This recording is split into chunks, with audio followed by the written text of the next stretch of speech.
یہ میری خوش قسمتی کہ میں حضور کا امت ساری زندگی اس کا شکریہ ادا کرتا رہوں تو کہ شکر ادا. ہم حضور کی امتی، نبی انتظار کرتے رہے، نبی منتظر رہے. حضرت خلیل اللہ کی بارگاہ میں پکار رہے، ربنا وابعث فیہم رسولا، مالک رسول بھیج دے. کوئی کہتا ہے لیسا بفظ ولا بغلظ، وہ ترشرو نہیں ہوگا، سخت مزاج نہیں ہوگا، ماتھے پہ شکنے لانے والا نہیں ہوگا، وہ پیار بانٹنے والا ہوگا. بس وہ آیا جا رہا. حضرت عیسیٰ نے تو نام بھی بتا دیا نا، مبشرم برسول یاتی من بعد اسمہ احمد. لوگوں میں جا رہا ہوں، چلو نام بھی بتا دیتا ہوں، میرے بعد جو آنے والا اس کا نام احمد ہوگا. نبی انتظار کرتے رہے، 12 نبیوں نے انتظار کیا حضور کی امت میں ہونے کے لیے، تمنا کی. نستورہ راہب انتظار کرتا رہا، بحیرہ راہب انتظار کرتا رہا. شب ہجر کی سختیاں کوئی اس سے جا کے پوچھے، تیری راہ تکتے تکتے جسے صبح ہو گئی. زندگیاں گزار دی انہوں نے. سلمان فارسی کی کہانی سن لو. مجوسی کے بیٹے تھے، حق کی طلب میں نکلے، باپ نے گھر سے نکال دیا. ایک پادری کے پاس جا کے رکے، زندگی بھر اس کی نوکری کی. جب اس کا آخری وقت آیا، اس نے کہا میری تدفین کے بعد غموریہ چلے جانا، وہاں کا پادری خدا رسیدہ ہے، تجھے اس سے کچھ مل جائے گا. کہتے میں وہاں سے غموریہ آ گیا. پھر اس پادری کی ساری زندگی خدمت کی. جب وہ مرنے لگا تو اس نے کہا کوئی ایسا شخص نہیں ہے جس کے پاس اب میں تجھے بھیجوں، لیکن نبی آخر الزمان کے ظہور کے لمحے آ گئے. تو یہاں سے یثرب چلا جا، وہ اس نبی کی ہجرت گاہ ہوگی، تیری زندگی سنور جائے گی. تو نے بڑی محنت کی ہے، بڑی نوکری کی ہے میری. کہتے میں نے اس کو کہا کہیں ایسا نہ ہو میں دھوکہ کھا جو مجھے کوئی نشانی بتا دے. اس نے کہا 3 نشانی ہیں، ایک صدقہ نہیں لے گا، دوسرا ہدیہ رد نہیں کرے گا، تیسرا 2 کندھوں کے درمیان مہر نبوت.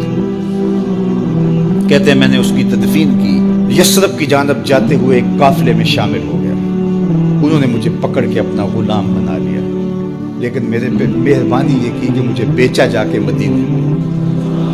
ایک یہودی نے مجھے خرید لیا. میں اس کے باغ میں گوڈی کرتا تھا، کام کرتا تھا، کھجوریں توڑتا تھا، لیکن میں انتظار میں تھا کہ کبھی وہ نبی آخر زمان آئے تو مجھے دید ہو. کبھی عرش پر، کبھی فرش پر، کبھی ان کے در، کبھی در بدر.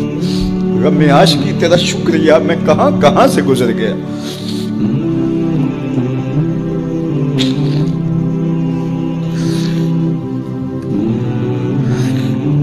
کہتے ہیں ایک دن میں اپنے باغ میں کھجوریں توڑ رہا تھا کہ ہواؤں میں مستی پیدا ہو گئی اور ہر سمت سے طلع البدر علینا کی صدائیں گونجنے لگی. میں سمجھ گیا کہ وہ لمحے آ گئے. میں نے چھلانگ لگا دی اور دوڑ پڑا. میرے آقا نے سمجھا شاید غلام بھاگ گیا، اس نے دوڑ کے مجھے پکڑ لیا. میں نے اس کو کہا کہ میں نوکر تیرا ہی ہوں، لیکن دل نوکر کسی اور کا ہے. میں بھاگوں گا نہیں، مجھے جانے دے. میں کچھ کھجوریں لے گیا تھا صدقے کی نیت سے، جا کے حضور کو پیش کی. آقا کریم نے فرمایا ہم نبی صدقہ نہیں لیتے. کہتے ہیں نشانی ایک پوری ہو گئی. کہتے ہیں کہ میں کچھ دنوں کے بعد اور کھجوریں لے گیا اور میری نیت ہدیہ کی تھی. میں نے پیش کی، حضور نے قبول فرما لی. لیکن میں بھی کہتا تھا تیسری نشانی بھی پوری ہو لے تو پھر مانا. اور وہ کیا تھی؟ 2 کندھوں کے درمیان مہر نبوت. کہتے ہیں ایک دن حضور میرے باغ میں آئے اور آقا کریم نے اپنے مبارک کندھے پہ چادر رکھی ہوئی تھی اور چادر کی اوٹ میں مہر نبوت چھپی ہوئی تھی. اور میں پیچھے ہو کے دیکھتا تھا اور میری آرزو یہ تھی کہ کوئی تیز جھونکا ہوا کا آئے اور چادر ہٹ جائے اور میں مہر نبوت کی زیارت کر لوں.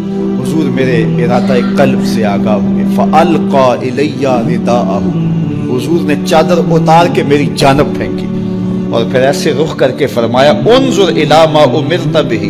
اس پادری نے جو بتایا تھا دیکھ لے آ کے. تو کہا میں نے دیکھا کہ حضور کے رخ کے درمیان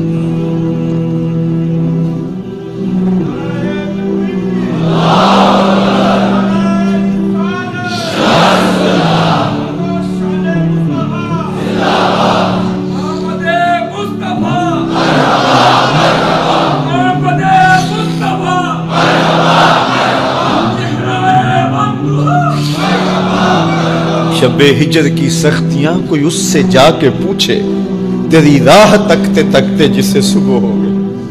ہم نے تو کوئی انتظار نہیں کیا نا، ہم نے تو کوئی دکھ نہیں سہا. ہم سوئے تھے مقدر جاگ اٹھے. ہمارے والد مسجد سے مولوی صاحب کو بلا لائے. انہوں نے کان میں آ کے کہا مبارک ہو تو حضور کا نوکر بن کے آ رہا. میرے والد گرامی ایک شعر جھوم کے پڑھا کرتے تھے, محمد جانے جانا ہے پیغمبر ہو تو ایسا ہو, رسولوں کی بشارت سے مبشر ہو تو ایسا ہو, امر توقیر کا سب کو موکر ہو تو ایسا ہو, کیا ہم کو غلام ان کا مقدر ہو تو ایسا ہو. میں اپنے مقدر پہ قربان نہ جاؤں, آپ اپنے مقدر پہ نثار نہ جائیں. ہمیں وہ نبی ملا جو نبیوں کا نبی ہے. بنو سعد کے مقدر بھی جاگ اٹھے. اللہ اکبر. کیا وہ خوش نصیب وادیاں تھیں, کیا وہ خوش بخت پہاڑ تھے بنو سعد کے, جہاں حضور نے زندگی کے ابتدائی سال گزارے. اللہ اکبر. حضرت حلیمہ سعدیہ کہتی ہیں جب میں حضور کو گھر لے گئی تو میرے گھر میں روشنیاں آ گئیں. باقاعدہ عورتوں نے کہا حلیمہ تو اتنی امیر ہو گئی ہے رات کو بھی دیا نہیں بجھاتی. بڑے امیر کبیر گھرانوں میں بھی رات کو لوگ دیا بجھا دیا کرتے ہیں, لیکن تو اتنی ہی امیر ہو گئی ہے کہ رات کو بھی تیرے گھر کا دیا نہیں بجھتا. تو حلیمہ سعدیہ نے کہا آؤ میں تمہیں بتاؤں میرے گھر میں دیا کون سا روشن. باقاعدہ ہم جولیوں کو بلایا, پالنے میں حضور تھے, اشارہ کر کے کہا ما کننا نحتاج الی السراج من یوم اخذناہ.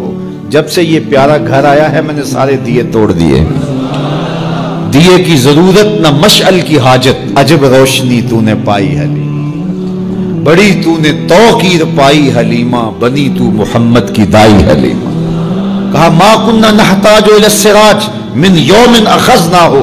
جب سے یہ پیارا گھر میں آیا ہے میں نے سارے دیے توڑ دیے.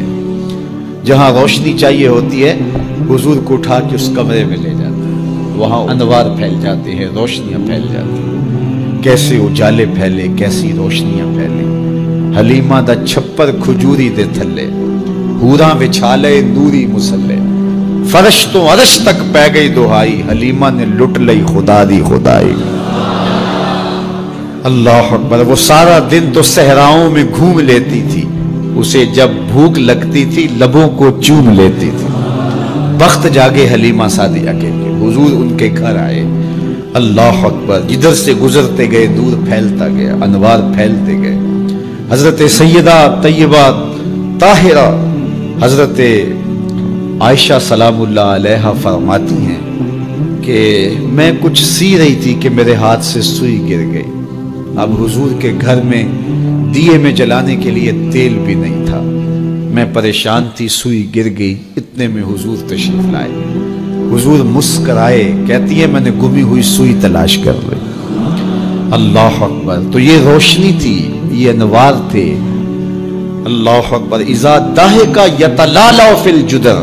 جب حضور مسکراتے تھے سامنے والی دیواروں پہ عکس پڑتا تھا. اللہ اکبر. جب مسکراتے تھے نور پھیل جاتا تھا. اذا تکلم رؤیا کالنور یخرج من بین ثنایا. حضور کے سامنے والے دانتوں میں ہلکا سا فاصلہ تھا, اور جب آقا کریم گفتگو کرتے تھے وہاں سے نور کی کرنیں چھن چھن کے نکلتی تھیں, انوار پھیل جاتے تھے. ایسا نوری ماحول, ایسا نورانی چہرہ. حضرت ابو ہریرہ بولے کل قمر لیلۃ البدر لم ارى قبلہ ولا بعدہ مثلہ. کیا پوچھتے ہو, 14ویں رات کا چمکتا ہوا چاند تھے میرے حضور. پھر کہا نہیں نہیں نہیں, حضور جیسا نہ پہلے دیکھا نہ بعد میں دیکھا. حضرت حسان بن ثابت پاس کھڑے تھے. کہا دیکھتے کیسے, کسی ماں نے جنم دیا ہوتا تو دیکھتے. خدا نے وہ سچائی پن چھڑیا جدے وچ محمد نو ڈالیا سی. حسینہ جمیلہ دا منہ موڑ دیتا, محمد بنا کے قلم توڑ دیتا. مثل او در عالم امکان متصور نیست. حضرت شیخ مجدد کہتے ہیں حضور کی مثل بزم عالم میں ممکن ہی نہیں ہے, ہو ہی نہیں سکتا. اور اقبال کا لہجہ بھی دیکھیے, رخ مصطفیٰ ہے وہ آئینہ کہ اب اس سا دوسرا آئینہ, نہ کسی کی بزم خیال میں نہ دکان آئینہ ساز میں. تو وہ پیکر تراشا, وہ پیکر تراشا, مکھ چند بدرشا شانی ہے, متھے چمک دی لاٹ نورانی ہے, کالی زلف تیک مستانی ہے, مخمور رکھی ہند مد بھریاں. کیسا جمال دیا, کیسا حسن دیا,